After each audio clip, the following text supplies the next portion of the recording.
Good morning, I'm Eric, and welcome to our Radical Sabbatical, where we tour the world 1 month at a time. Today, we're focusing on Turin, Italy. I hope you enjoy the video. Welcome to our Radical Sabbatical. Andrea and I are traveling slow, one country at a time. We hope you get something out of our journey. Please like and subscribe.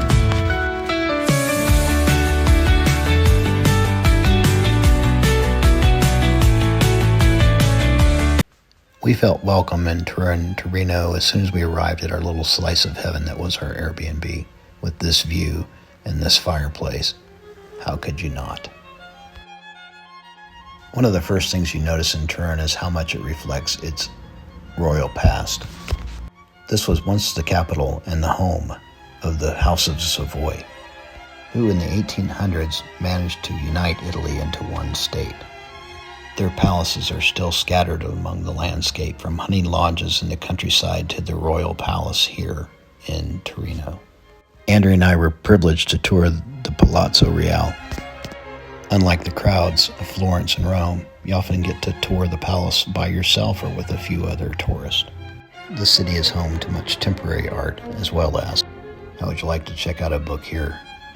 I was fascinated by the Wisdom of Solomon painting and these amazingly detailed 3D ceilings. This royal hall was my favorite room in the palace of the Savoy dynasty. Every horse and knight was in detail, and the room was stunning.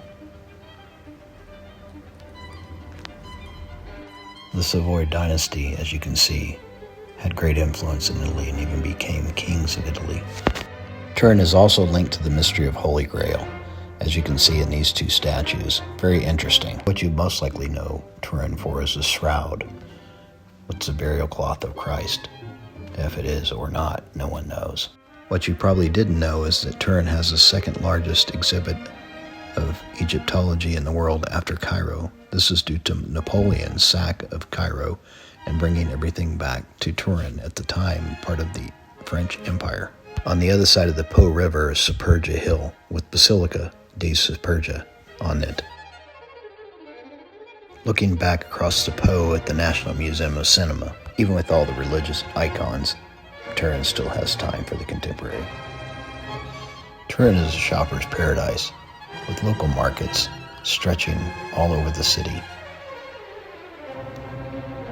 One can find fresh fruits and vegetables or clothing of all sorts for good prices all over town.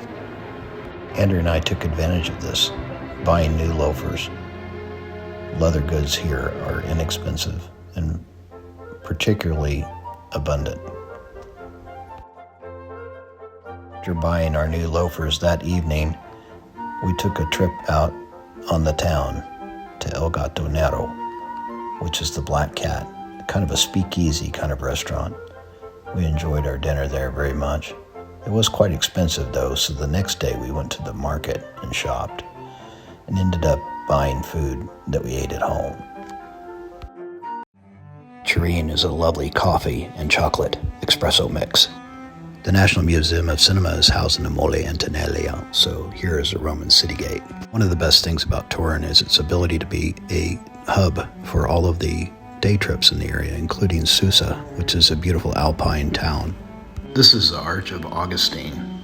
It was built in the 8th century BC, and the Monastery di San Francisco, all in Susa, close by.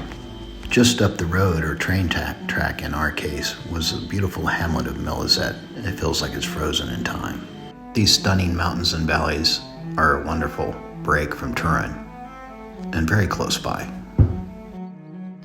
Milazet was part of the ancient network of trails that connected Italy to France. Routes of shepherds, soldiers, and herders would have used these for centuries. As you hike and climb, you arrive at Refugio Rivermaggi, or Refuge Rivermaggi, which is a gorgeous mountain hamlet in between Italy and France. It served as a refuge for hikers and passers-by for centuries who were on their way from Italy into France. From here, Andrea and I continued on to Largo Verde, which means green lake. Here's where the trail got stunningly beautiful. As we hiked up, we couldn't help but enjoy the peaks surrounding us in the Italian Alps until we arrived at the emerald green lake. The hike back down to Milazet felt like retracing history in reverse. Cows with cowbells and shepherds taking their flocks down from the highlands into the lowlands as we walked by. Nothing but the sound of our footsteps on the gravel path.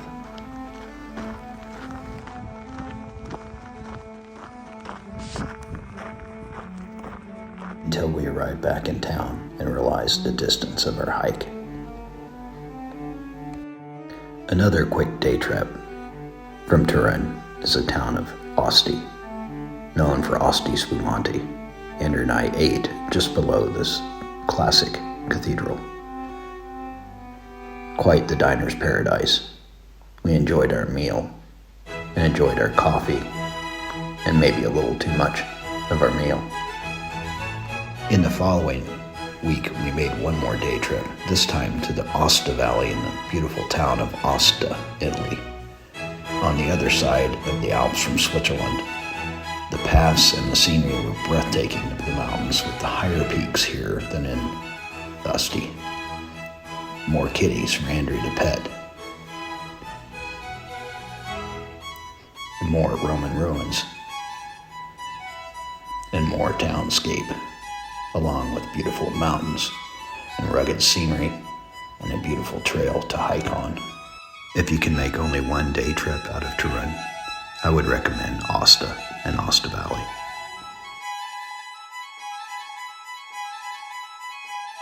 And so would Caesar, as he caps it here.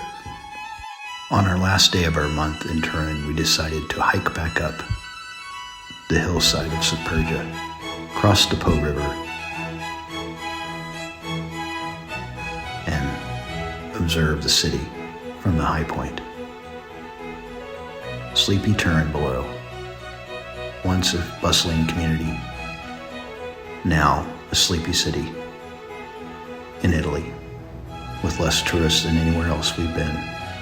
What a joy it was.